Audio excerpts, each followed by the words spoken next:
Now that we've established the rules for VSEPR theory, we can look at various molecules and go through several examples and determine each of the following. We're going to determine how many lone pairs and bonding pairs are around the central atom, the electron domain geometry, the molecular geometry, the polarity, and the hybridization for each of these molecules. The first subset of molecules we're going to look at are these molecules that are AXN, where X, which is our ligand, is either a combination of hydrogen atoms, halogens, or hydroxide ions. And what these three have in common is that each ligand shares one electron with the central atom. So let's start with a simple example, and that's going to be BeF2. So our central atom is going to be the beryllium because it only shows up once. Beryllium has 2 valence electrons. Fluorine are the ligands. There's 2 of them. Each of them contribute 1 electron. This gives us a total of 4 electrons. With 4 electrons, there's going to be 2 pairs of electrons. And remember, in VSEPR theory, the pairs is what we're concerned with. Since there's going to be 2 bonds between the beryllium and the 2 fluorines, there's going to be 2 lone pairs, or sorry, 2 bonding pairs and 0 lone pairs. So when we draw our molecule, we're going to have beryllium in the center with 2 bonding pairs, and the 2 pairs, we can say there's 2 electron domains. This means that our electron domain geometry is going to be linear. And any case where we have the same number of total pairs and bonding pairs, the electron domain geometry is going to be the exact same as the molecular geometry. So our molecular geometry is also going to be linear. So if we look at this particular molecule, we can determine if it's going to be polar or nonpolar in the same way we did for previous videos. Fluorine is very, very electronegative. So it's going to pull the electrons in equal and opposite directions in a strong manner. So each of these vectors right here cancel out. So this is going to be a nonpolar molecule. And the hybridization comes from the number of total pairs. So in this case, we have 2 pairs around the central atom. So the hybridization has to be sp.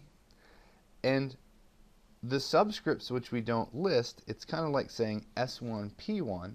When you add those 2 subscripts together, they must add up to the total number of pairs. And remember that an octet is derived from an s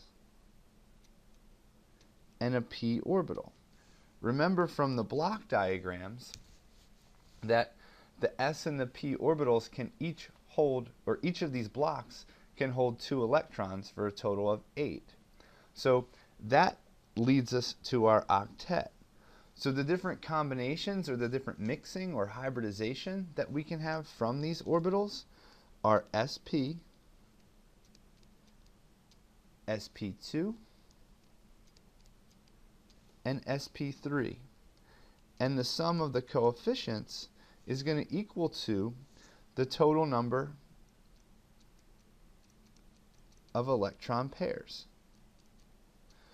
So in the case of sp, there's going to be 2 electron pairs or electron domains around the central atom.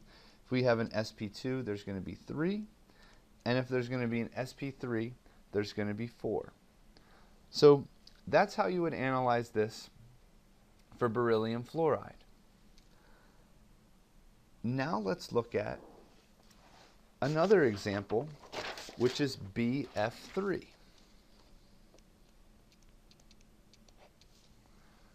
So for BF3, our central atom is boron. It's going to have 3 valence electrons. Our ligands are fluorine. There's 3 of them. Each contribute 1 electron to the central atom.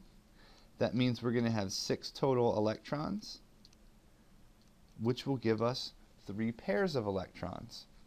There's going to be 3 boron-fluorine bonds, so that means we have 3 bonding pairs and 0 lone pairs of electrons. So based on this, our electron domain geometry is going to be trigonal planar, and our molecular geometry is also going to be trigonal planar, because the number of total pairs is going to equal the number of bonding pairs. If we have 3 total pairs of electrons, our hybridization must be sp2. So if we were going to draw this molecule, we have boron in the center with 3 electron domains around it. All of those domains are going to be bonding domains, and we're going to surround them with 3 fluorines. We can determine this bond angle to be 120 degrees. And since we can look at this in terms of a vector, we have boron in the center and 3 fluorine vectors pulling in equal and opposite directions. This molecule will be nonpolar. Our next example will be CH4. In CH4, our central atom is going to be the carbon. Carbon has 4 valence electrons. Our ligands are hydrogen.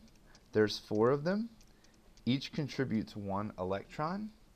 This gives us a total of 8 electrons, or 4 pairs. Since there's 4 carbons, each one of those carbon is going to form a bond to the hydrogen, so that gives us 4 bonding pairs and 0 lone pairs. So this is going to tell us, with our 3 pairs, that our hybridization is sp3 and our electron domain geometry is tetrahedron. If the number of total pairs is equal to the number of bonding pairs, our molecular geometry is also tetrahedron.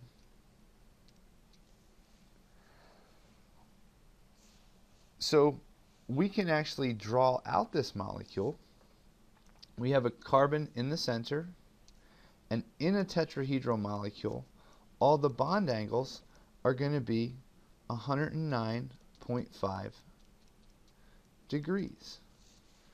So this bond angle right here is going to be 109.5 degrees, because these hydrogen atoms are going to try to get themselves as far away from apart as possible to minimize the repulsion.